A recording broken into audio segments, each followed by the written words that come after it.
Hi everyone, I'm Brandon from Brandins Buttons, and today we're going to be looking at the hard levels. In the last video we looked at some of the intermediate levels. We've now played the small and medium-sized boards, so let's move on to the biggest ones, which are located at the bottom of the screen.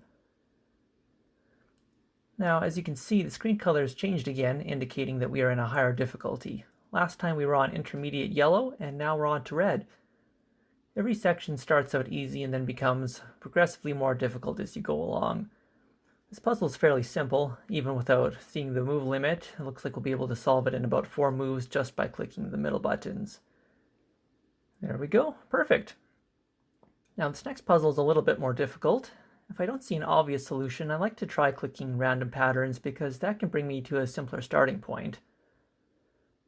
This one looks like I should be able to solve it by clicking these 4 inside corners, but that doesn't quite do it.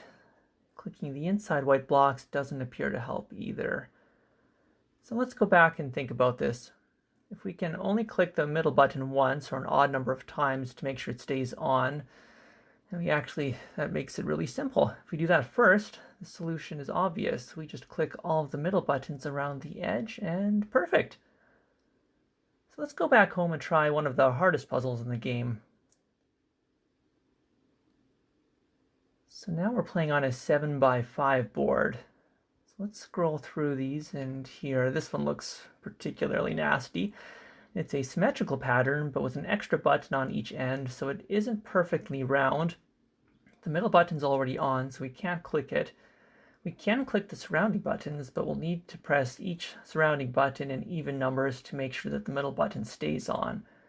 From here, I like to work my way to the edges.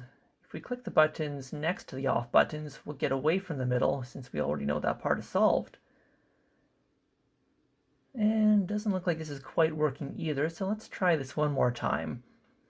Now we don't actually have to click all 4 of the middle buttons. We can simplify the puzzle and try playing on half the board. If we click just the top and bottom middle buttons, we only have 6 left. Now we can't click any of the middle buttons because that will create buttons that are off on both sides of the board, which means we would need to click the middle buttons again at a later point. That suggests that the middle is already correct. So what happens if we click all of the buttons next to them? There, that solved it. Not in the best number of moves, but I'll leave that for you to figure out. Finding out the fastest solution does give you a higher score, but we'll talk about that in our next video.